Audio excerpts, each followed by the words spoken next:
Hello, beautiful friends. It's Dr. Sherry. I am a certified high performance coach, psychologist, and real estate investor. I just got done getting to interview on a podcast that I co-host with another coach friend of mine. It's called The Coach's Journey. We interviewed this amazing coach who lives on the East Coast, but she travels the world. She had cancer, and about 13 years ago, she's been working for the last decade in chemotherapy and doing all these things. And there are some really powerful insights that have come from her story that we talked about over the past couple hours.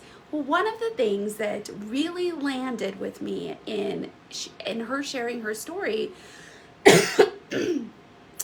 is that who we are on the inside really impacts everything about our life. In fact, in cancer research, there is even research coming out that demonstrates relationships, correlations, statistical relationships between internal struggles like trauma, emotional challenges that have happened way in the past, and one's current physical health, diagnosis of chronic diseases, of terminal illnesses, all sorts of things.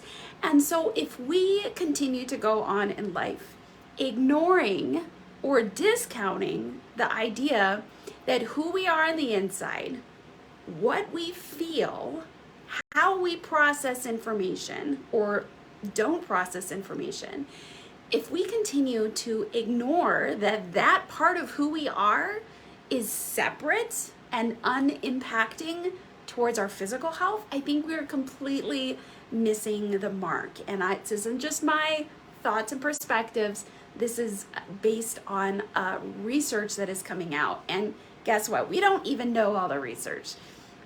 So much left to be uncovered still. But it's really, really incredible.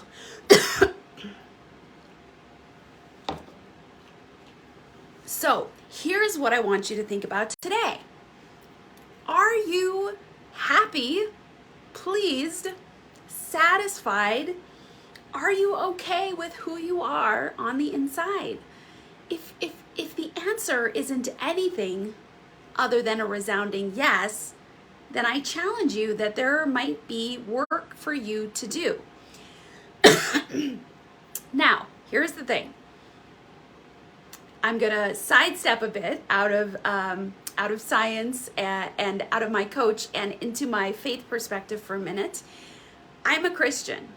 And I believe 100% without a doubt that I am screwed up, I am flawed, I am sinful, I will never not be sinful, I will always make mistakes, and who I am all by myself is never worthy. That is my belief. But my belief is that I get my identity, I get my value, I get all of that because of whose I am, not because of who I am, okay? Now, if you don't believe that, that's totally okay. But I just kind of want to make that distinction because sometimes when I hear some of the coaching perspectives and the perspectives around personal development, it kind of feels a bit disconnected from people that like myself that have a faith that is based on their relationship with God. And I think a lot of the principles get dismissed as, oh well, that's new age. That's not really applicable, and then you just kind of discount everything else that goes with that. And I think there's some danger to that because what I feel is God given, or God allowed, one or the other. I mean, it's God gave us our emotions. We are meant to feel. God or Jesus experienced emotions, so why shouldn't I?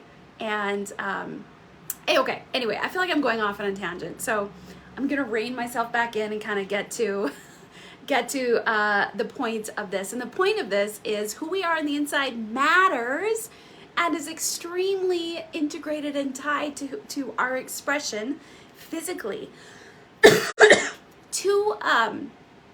And so then the next step that I want to kind of step into is how you are in your inside definitely impacts how the group of people that you tend to attract on the outside. So if you you don't have confidence in yourself, if you don't feel like you're worth anything, you are probably going to attract other people that don't have that same, or that do have that same perspective, and then may actually treat you the way that you view yourself. Now, sometimes this feels a little woo-woo-y, but I'm going to share 2 scientific principles that kind of underpin this reality. The first one is called mirror neurons. I first learned about this towards the end of my PhD program.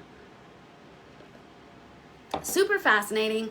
I am quite sure that I don't even know everything about mirror neurons, but it's this interesting phenomenon that scientists have discovered that there are neurons in our body that when we see things, and the neurons cause us to act in their impulses. They cause us to physically act. When we see something or somebody do something, we naturally, because of the mirror neurons, we naturally tend to respond in like kind.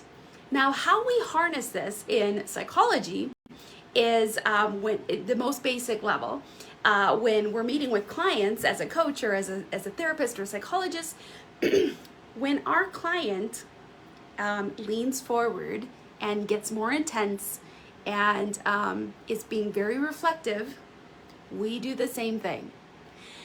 Because when other people are feel like we are reciprocating, there is a stronger feeling of connection. And so sometimes we can consciously do this, but often this is something that happens even on an unconscious level. Try this. Here's a little experiment. When you're having a next conversation with somebody, try whispering. Try lowering your voice a little bit. See what happens. See if they bring it down a notch. Now, we can intentionally use this. I try to do this with my kids.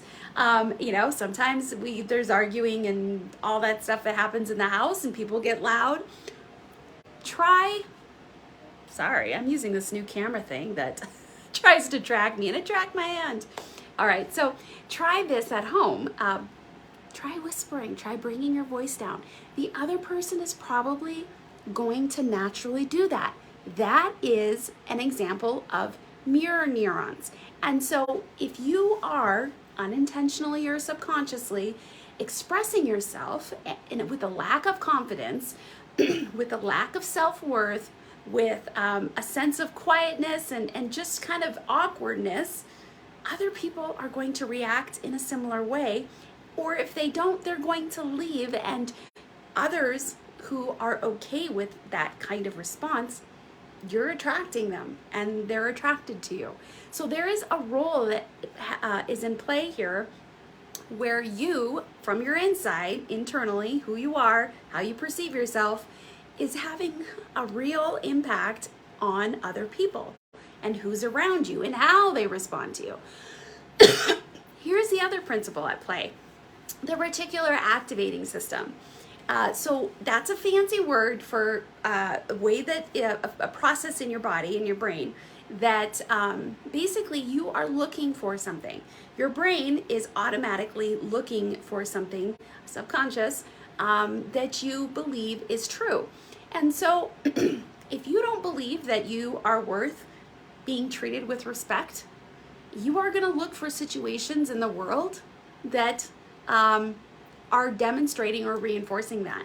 And so if you have to pick, and I'm kind of simplifying this, but if you have to pick between 2 people, and let's say I'm married happily, thank you, but let's say that I was dating and there was 2 guys I thought were super cute, and one guy treated me with the utmost respect and the other guy was kind of a jerk.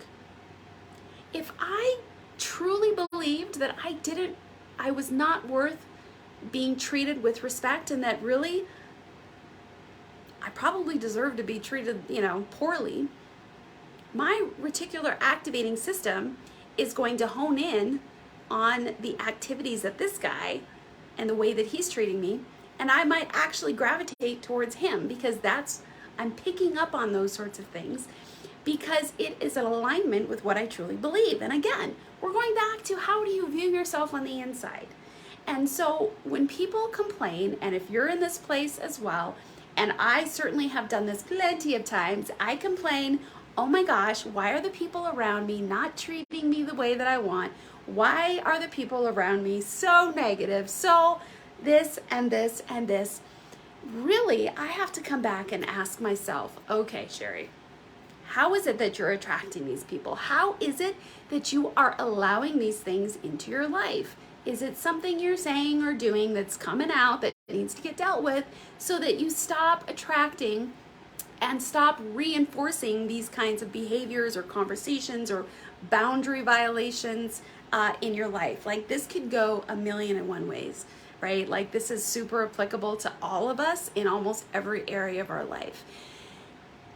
And the reason that I'm sharing this just goes back to this conversation I had with another coach just a couple hours ago on a podcast, where she's like, hey, I was diagnosed with leukemia. I struggled for I think a decade with her own internal perspective of herself as she was, she had to grapple with the decision, do I really even want to get well? Do I want to get well? Or would I rather just let it be and die? That's a really, really important and powerful question that she had to answer. And those of you that have had a life-changing or a life-changing diagnosis, you've had to answer that question as well. And through that process, she had to do a lot of soul searching and figuring out what it is that she really wanted and align her insides with what she really, really wanted and align her brain with what she really, really wanted. I don't know if I was able to communicate my thoughts and perspectives around this as well as I would have liked to.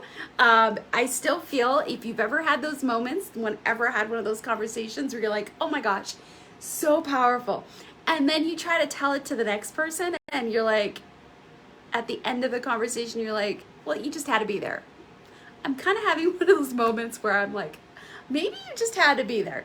And if that's the case, literally, I invite you to watch the podcast because you could be there. But I hope something that I shared today was of value to you and you're able to take it and think about it and apply it to your life. Because, guys, we have a lot more control over what happens in our life, over the people around us, over the community that we surround ourselves with. We have so much more control and power over that than often what we give ourselves. Sometimes we feel like, well, the world is just taking a crap on me and I'm a victim. I don't have any control. It is what it is, and I'm just gonna have to suffer through it. I don't believe that that's true. I don't believe that's true. And so if you can rally around that idea that maybe that's not true and there is some things that you can do and some control that you can exert to take your power back, to be able to change your circumstances, life can change pretty dramatically for you. All right, this was your Wednesday message of wisdom. I just came up with that. I may not use that again. We'll see. Guys, I hope you have an amazing rest of your week. Thank you so much for watching.